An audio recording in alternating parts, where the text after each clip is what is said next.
Hello everyone, this is Abhijeet Sharma from team सेस। तो हमने एक रैग एप्लीकेशन बनाया है और ये वीडियो उसी के डेमो के बारे में है।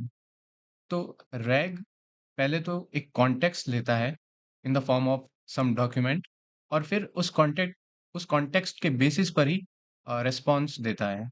अगर जो कॉन्टेक्स्ट है उसके बाहर अगर क्वेरी की जा रही है तो रैग उसका रिस्पॉन्स नहीं देता है। तो यहाँ पर हम रैग का बेसिक स्ट्रक्चर देख लेते हैं।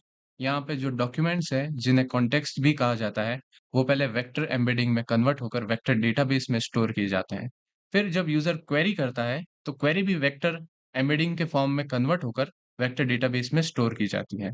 फिर यूजर क्वेरी और डॉक्यूमेंट्स पर सिमिलरिटी सर्च परफॉर्म किया जाता है और जो टॉप रेलेवेंट इंफॉर्मेशन है वो एक्सट्रैक्ट की जाती है। ये जो टॉप रेलेवेंट इंफॉर्मेशन है ये एलएलएम एक्सेप्ट करता है और इसी पे एलएलएम रिस्पॉन्स करता है, इसी इंफॉर्मेशन के बेसिस पर। तो अब हम विजुअल स्टूडियो कोड में चलते हैं।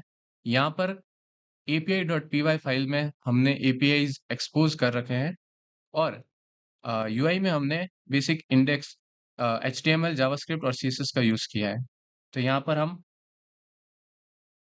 गो लाइव पर क्लिक करते हैं, जिससे हमारी साइट लाइव हो जाएगी ऑन अ लोकल होस्ट। तो यहाँ पर हम देख सकते हैं लेफ्ट साइड में हमें हिस्ट्री का कॉलम दिख रहा है और यहाँ पर हम कॉन्टेक्स्ट अगर यूआरएल है तो उसे भी डाल सकते हैं और अगर कॉन्टेक्स्ट पीडीएफ या डीओ6 के फॉर्म में है तो हम उसे भी यहाँ पर डाल सकते हैं। तो यहाँ पर मैं फॉर एन एग्जांपल एक पीडीएफ बुक डालूंगा ऑपरेटिंग सिस्टम के बारे में। तो अब मैं इसी बुक के बेसिस पर कुछ क्वेरी कर रहा हूँ।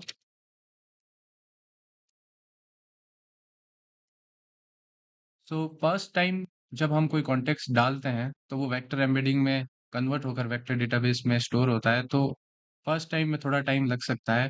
पर अगर उसके बाद अगर हम कोई क्वेरी करें तो वो कंपैरेटिवली फास्ट होता है। तो अभी फर्स्ट टाइम में थोड़ा समय लग सकता है। तो यहाँ पर एलएलएम ने रेस्पॉन्स जनरेट कर दिया है और ये रेस्पॉन्स है जो वो कॉन्टेक्स्ट के बेसिस पे था। तो यहाँ पर मैं एक दूसरी क्वेरी ट्राई करता हूँ।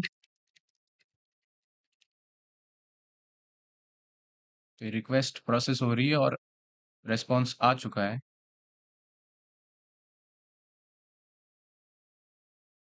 तो ये था हमारे एप्लीकेशन का बेसिक ओवरव्यू और यहाँ पर app.py में हमने एंड पॉइंट्स क्रिएट कर रखे हैं और ये हमारा यूआई का स्ट्रक्चर है।